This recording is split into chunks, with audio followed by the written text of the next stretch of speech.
Hi, in this video, we are covering assets such as property for the private member association and church. No matter who did your documents, it is strongly suggested that you read them often. Your documents should walk you through the majority of questions you have about this sort of thing.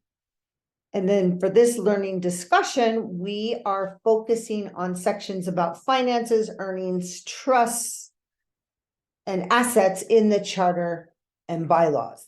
So let's start with the standard and faith-based association charter bylaws. And this is pulled directly out of the ones that we have from PMA Power. All earnings and funds of this association shall be used and or disposed of at the sole determination and discretion of the trustees of this association, except in the case of association dissolution, in accordance with the association's articles of association, to include the following. 1, for the ordinary and necessary expenses of operating, maintaining, and improving the association. 2, as payment for the acquisition of property for expansion or benefit of the association. And 3, for creating a fund to provide a source of income for the benefit of the association or a reasonable reserve for any ordinary or necessary purpose. The association may collect membership dues, fees, or contributions for the foregoing purposes. So 2 is very pertinent to our discussion as payment for the acquisition of property for expansion or benefit of the association. And does that answer the question about property and assets? Can they be included in a PMA? And the short answer, but let's look a little bit deeper. The property to the PMA, and this is just from my research and learning. If deeding the property to the PMA, it's the same as selling to another business somewhere, just changing the name on the chain of title. If there's a mortgage, it can read deed to the association. And depending on the state or county, you could be required to pay off or refinance the loan or sign a reaffirmation that the mortgage will still be paid. And when I called my own lender, my own mortgage company, and asked them about that, they just said, yeah, it would be a refinance. So refinance, reaffirmation. There can be a difference in your state. In most states, the association can't hold property in its name. It needs to be done in the name of the trustees, not individually, but signed, such as the trustees of such and such association. You can contact your lender and ask them, and also the county assessors, which I'm going to talk about a little bit more. If buying a new property, deed to the association or trustees of the association from the start. If you are liking the content, please like, subscribe, and share. I appreciate it. Now, what about if you have a church or ministry? Well, straight from the documents, recognizes unalienable rights, not limited to, but recognized as 1, acquiring, possessing by donation, gift, bequest, device, and purchase, and holding and maintaining property, real, personal, and mixed, holding title absolute by conveyance, with right for granting, selling, conveying, renting, and otherwise disposing of said property as may be necessary for furthering the objectives of the ministry, for the use and behoof of said ministry, forever in unalloyed temporal and spiritual capacity. 2, exercising the unlimited right to contract, borrowing and lending money, giving promissory notes, as well as other written obligation, therefore by note, and securing the payment thereof by a lien, such as mortgage upon hereditaments, both corporal and incorporeal, real, personal, and mixed. By 3, buying, selling, leasing, mortgaging, and in every way dealing in land and chattels in the same matter that a natural man may, and without the order of any court. So again, this is pretty clear, and let's go further. Church ministry entity can hold property in the name of the said ministry, unlike the association where in most states it needs to be in the name of the trustees. There are variations from state to state, and the county assessor's office can tell you the process. And they're not scary, just give them a call.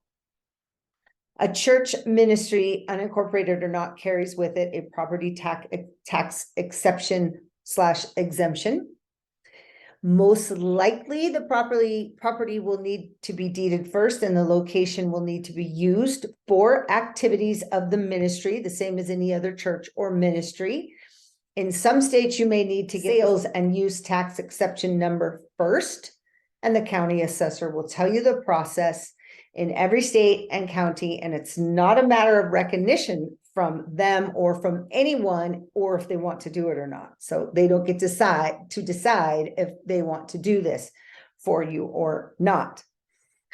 Now, talking about that, remember that you're doing this for an unincorporated church or ministry, and this is our responsibility to go through, to pick up that armor, to pick up that shield of faith, and go through these things that we let go of a long time ago. We just started saying yes to all of the rules and the regulations, and more rules and regulations were put up on us, and we just kept saying yes, but these processes are still there. Case in point, when I did call about property for the unincorporated church or ministry for Washoe County, where I live, Washoe County, Nevada, I said, hey, I want to just, ask about property tax exception for unincorporated ministry or an unincorporated church. And they said, oh, okay, they just would transfer me. They just transferred me to a different department. And then I was given a link to a form to fill out. When you fill the form, you want to make sure that you're reading that very carefully, because there might be some questions that could potentially put you back to giving away your liberty, your rights, your freedoms, and becoming statutory, or putting you back in the public domain.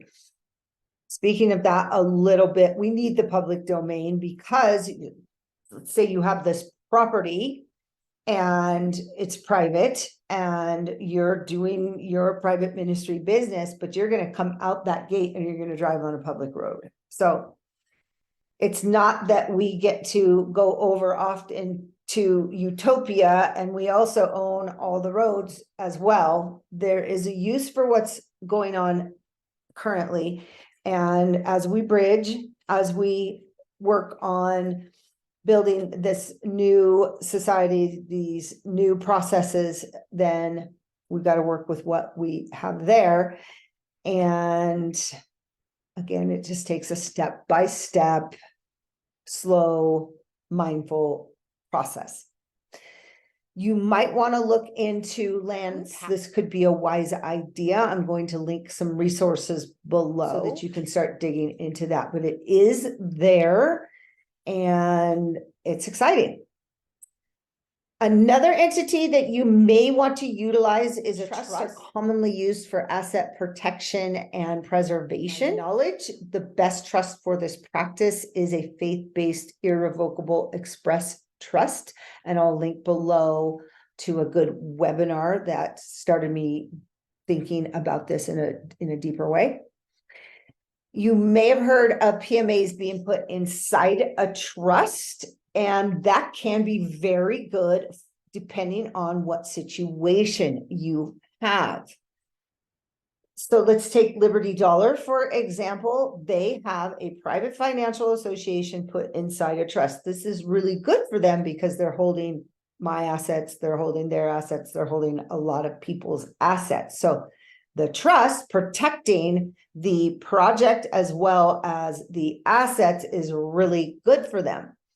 But maybe you don't want to have everything together. Maybe your ministry, your church, your association isn't going to hold assets. It's directing the projects and the memberships. So it's holding the memberships, it's protecting your freedom of speech, your right to assemble. But you don't really want them together. Maybe we don't want all of our eggs in one basket. So you could have the association, the private ministry for your membership and your process. And then you have a trust that holds the assets side by side, different purposes. Just some things to think about. And I really hope you enjoyed this video. Remember, you can always book a free consultation if you're thinking of doing a health and healing ministry or private association. We'll see you in the next video.